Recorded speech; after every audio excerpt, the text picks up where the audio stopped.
Hello there. I'm Miles Catania, and this story is The Masque of the Red Death by Edgar Allan Poe. Enjoy. The Red Death had long devastated the country. No pestilence had ever been so fatal or so hideous. Blood was its avatar and its seal. The redness and the horror of blood. There were sharp pains and sudden dizziness, and then profuse bleeding at the pores with dissolution. The scarlet stains upon the body, and especially upon the face of the victim, were the pest ban which shut him out from the aid and from the sympathy of his fellow man. And the whole seizure, progress, and termination of the disease were the incidents of half an hour. But the Prince Prospero was happy and dauntless and sagacious. When his dominions were half depopulated, he summoned to his presence 1,000 hale and light-hearted friends from among the knights and dames of his court, and with these retired to the deep seclusion of one of his castellated abbeys. This was an extensive and magnificent structure, the creation of the prince's own eccentric yet august taste. A strong and lofty wall girdled it in. This wall had gates of iron. The courtiers, having entered, brought furnaces and massy hammers and welded the bolts. They resolved to leave means neither of ingress nor egress to the sudden impulses of despair or of frenzy from within. The abbey was amply provisioned. With such precautions, the courtiers might bid defiance to contagion. The external world could take care of itself. In the meantime, it was folly to grieve or to think. The prince had provided all the appliances of pleasure. There were buffoons, there were improvisatori, there were ballet dancers, there were musicians, there was beauty, there was wine. All these and security were within. Without was the Red Death. It was toward the close of the 5th or 6th month of his seclusion, and while the pestilence raged most furiously abroad, that the Prince Prospero entertained his 1,000 friends at a masked ball of the most unusual magnificence. It was a voluptuous scene, that masquerade. But let me first tell of the rooms in which it was held. There were 7, an imperial suite. In many palaces, however, such suites form a long and straight vista, while the folding doors slide back nearly to the walls on either hand, so that the view of the whole extent is scarcely impeded. Here, the case was very different, as might have been expected from the Duke's love of the bizarre. The apartments were so irregularly disposed that the vision embraced but little more than one at a time. There was a sharp turn at every 20 or 30 yards, and at each turn a novel effect. To the right and left, in the middle of each wall, a tall and narrow Gothic window looked out upon a closed corridor which pursued the windings of the suite. These windows were of stained glass, whose color varied in accordance with the prevailing hue of the decorations of the chamber into which it opened. That at the eastern extremity was hung, for example, in blue, and vividly blue were its windows. The second chamber was purple in its ornaments and tapestries, and here the panes were purple. The third was green throughout, and so were the casements. The fourth was furnished and lighted with orange, the 5th with white, the 6th with violet. The 7th apartment was closely shrouded in black velvet tapestries that hung all over the ceiling and down the walls, falling in heavy folds upon a carpet of the same material and hue. But in this chamber only, the colors of the windows failed to correspond with the decorations. The panes here were scarlet, a deep blood color. Now, In no one of the 7 apartments was there any lamp or candelabrum amid the profusion of golden ornaments that lay scattered to and fro or depended from the roof. There was no light of any kind emanating from lamp or candle within the suite of chambers. But in the corridors that followed the suite, there stood, opposite to the window, a heavy tripod, bearing a brazier of fire that projected its rays through the tinted glass and so glaringly illuminated the room, and thus were produced a multitude of gaudy and fantastic appearances. But in the western, or black chamber, the effect of the firelight that streamed upon the dark hangings through the blood-tinted panes was ghastly in the extreme, and produced so wild a look upon the countenances of those who entered that there were few of the company bold enough to set foot within its precincts at all. It was in this apartment, also, that there stood against the western wall a gigantic clock of ebony.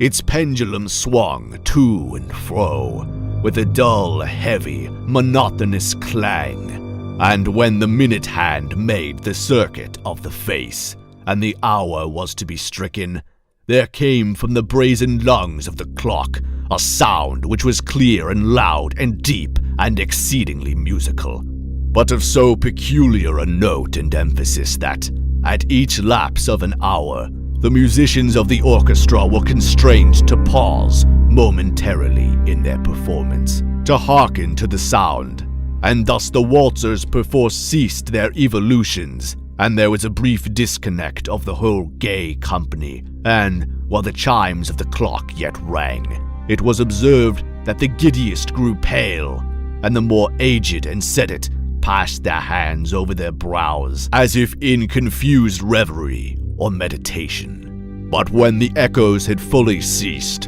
a light laughter at once pervaded the assembly.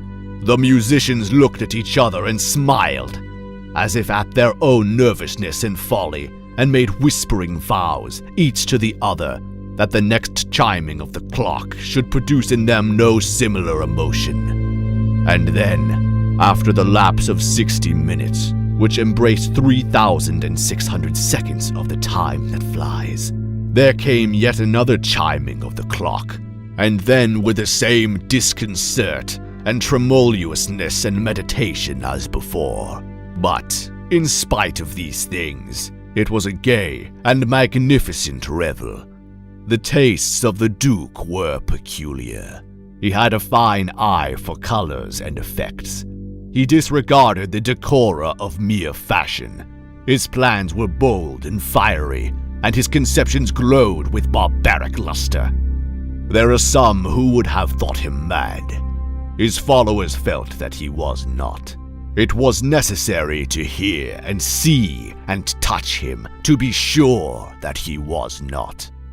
He had directed, in great part, the movable embellishments of 7 chambers upon occasion of this great feat, and it was his own guiding taste which had given character to the masqueraders. Be sure that they were grotesque. There were much glare and glitter and piquancy and phantasm, much of what has been since seen in Hernani. There were arabesque figures and unsuited limbs and appointments. There were delirious fancies, such as the madman fashions. There were much of the beautiful, much of the wanton, much of the bizarre, something of the terrible, and not a little of that which might have excited disgust. To and fro in the 7 chambers there stalked, in fact, a multitude of dreams. And these, the dreams, writhed in and about, taking hue from the rooms, and causing the wild music of the orchestra to seem as the echo of their steps. And, anon, there strikes the ebony clock which stands in the hall of the velvet. And then, for a moment, all is still, and all is silent save the voice of the clock. The dreams are stiff frozen as they stand, but the echoes of the chime die away.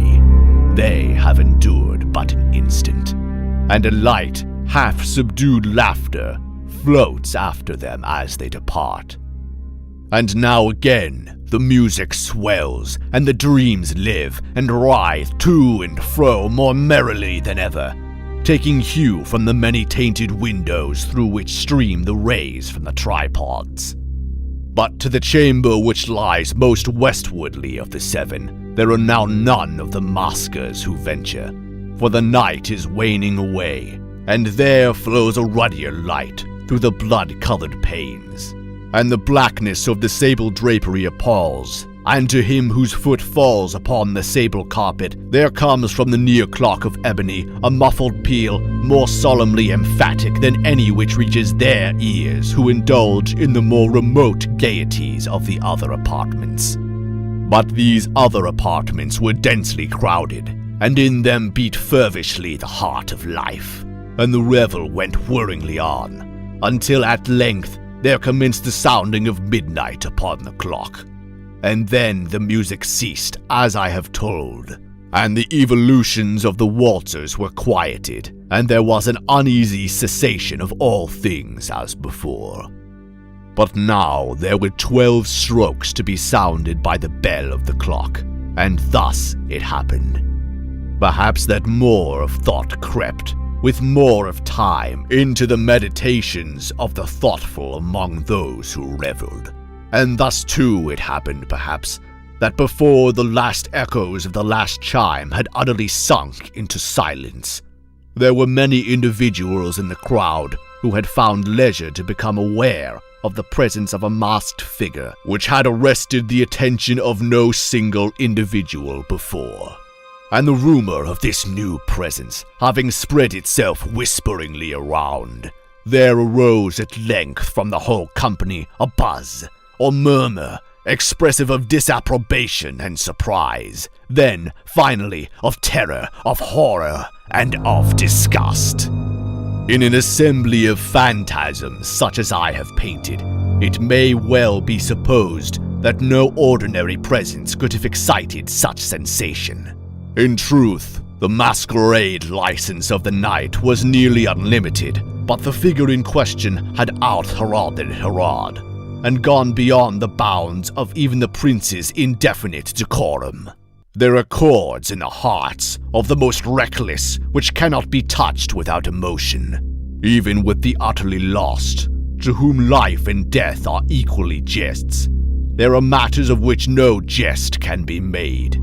The whole company, indeed, seemed now deeply to feel that in the costume and bearing of the stranger neither wit nor propriety existed. The figure was tall and gaunt, and shrouded from head to foot in the habiliments of the grave. The mask which concealed the visage was made so nearly to resemble the countenance of a stiffened corpse that the closest scrutiny must have had difficulty in detecting the cheat.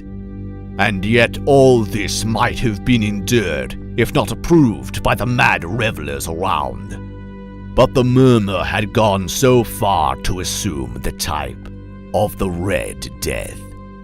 His vesture was dabbled in blood, and his broad brow, with all the features of the face, was besprinkled with the scarlet horror. When the eyes of Prince Prospero fell upon this spectral image, which with a slow and solemn movement, as if more fully to sustain its role, stalked to and fro among the waltzers, he was seen to be convulsed, in the first moment with a strong shudder either of terror or distaste, but in the next his brow reddened with rage. "Who dares?" he demanded hoarsely of the courtiers who stood near him. "Who dares insult us with this blasphemous mockery? Seize him and unmask him, that we may know whom we have to hang at sunrise from the battlements." It was in the eastern or blue chamber, in which stood the Prince Prospero as he uttered those words.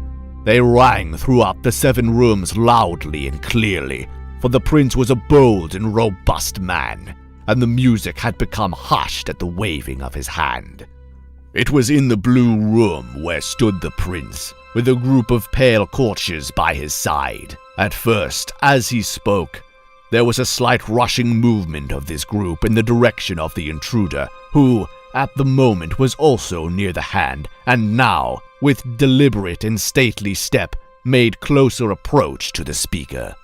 but from a certain nameless awe with which the mad assumptions of the murmur had inspired the whole party, there were found none who put forth hand to seize him, so that, unimpeded, he passed within a yard of the prince's person, and, while the vast assembly, as if with one impulse, shrank from the centers of the rooms to the walls, he made his way, uninterruptedly, but with the same solemn and measured step which had distinguished him from the first, through the blue chamber, to the purple, through the purple to the green, through the green to the orange, through this again to the white, and even thence to the violet, ere a decided movement had been made to arrest him. It was then, however, that the Prince Prospero, maddening with rage and the shame of his own momentary cowardice, rushed hurriedly through the 6 chambers, while none following him on account of a deadly terror that had seized upon all. He bore aloft a drawn dagger, and had approached in rapid impetuosity to within 3 or 4 feet of the retreating figure, when the latter, having attained the extremity of the velvet apartment, turned suddenly and confronted his pursuer.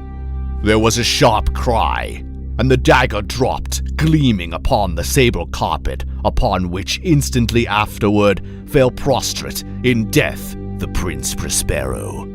Then, summoning the wild courage of despair, a throng of the revelers at once threw themselves into the black apartment, and, seizing the murmur, whose tall figure stood erect and motionless within the shadow of the ebony clock, grasped in unutterable horror at finding the grave cerements and corpse-like mask which they handled with so violent a rudeness untenanted by any tangible form. And now was acknowledged the presence of the Red Death. He had come like a thief in the night, and one by one dropped the revelers in the blood-bedewed halls of their revel, and died each in the despairing posture of his fall. And the life of the ebony clock went out with that of the last of the gay, and the flames of the tripods expired, and darkness and decay and the Red Death held illimitable dominion over all.